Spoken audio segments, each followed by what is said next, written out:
சாமி கும்பிட்டாச்சு. சாமி கும்பிட்டுட்டு அப்படியே கோயிலில் ஒரு வாக், ஒரு ரவுண்ட் சுற்றி வந்தோம். இவ்வளோ ஒரு எப்படி சொல்கிறது, நல்லா டிவைனாக இருந்துச்சு. ஃபஸ்ட் டைம் வந்து நான் இன்ஸ்டாகிராம் ரீல்ஸ், யூடியூப் ரீல்ஸ்லலாம் பார்த்த அந்த கோயிலோட வெளி தோற்றம் வந்து அப்படி எனக்கு வந்து நேரில் பார்க்கறதுக்கு கொடுத்து வச்சுருந்துச்சு. நிறைய கூட்டம், நிறைய ஆட்கள். அந்த கோயிலோட அழகே பாருங்கள் எவ்வளோ அழகாக இருக்குது. ரீல்ஸில் பார்த்ததை விட நேரில் பார்க்கறதுக்கு ரொம்ப நல்லா இருந்துச்சு. நிறைய ஃபோட்டோகிராஃப்ஸ், வீடியோகிராஃப்ஸ் எல்லாருமே எடுத்துக்கிட்டு இருந்தாங்க. எங்களுக்கு வந்து எடுக்கிறதுக்கு நேரம் இல்லை. இன்னொன்று ரொம்ப பனிமூட்டம் அதிகமாக இருந்துச்சு. அது இல்லாமல் மழை துளி வேறு விழுந்துகிட்டே இருந்துச்சு. உங்களுக்கு இதில் தெரியுதா என்னன்னு தெரில, ஆனால் எங்களுக்கு லைவில் ரொம்ப நல்லா இருந்துச்சு.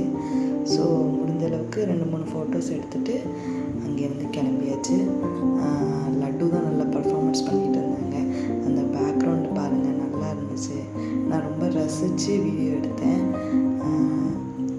எனக்கு ரொம்ப பிடிச்சிருந்துச்சு. ஏன்னா நம்ம வந்து அடிக்கடி ஒரு இடத்த பார்த்துட்டு திடீர்னு ஒரு புது இடத்த நம்ம மொபைல் ஃபோனில் மட்டும் பார்த்துட்டு இருந்த இடத்த நேரில் பார்க்கும்போது ரொம்ப லைவ்லியாகவும் இருந்துச்சு, அழகாகவும் இருந்துச்சு.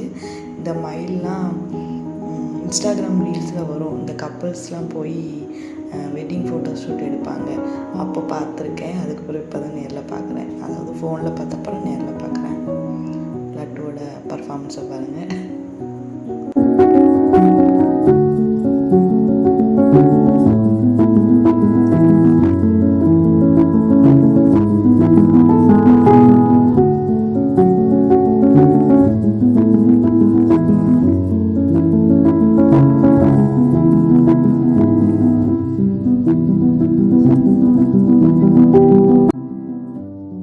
ஸோ கிளம்பியாச்சு. இருட்டுறதுக்குள்ளே வீட்டுக்கு போகணும். ஏன்னா மழை வந்துச்சுன்னா ட்ரைவ் பண்ண முடியாது. இருட்டாயிட்டுனா நம்மளுக்கு அவ்வளோவா தெரியாது இந்த பனிமூட்டத்தில்.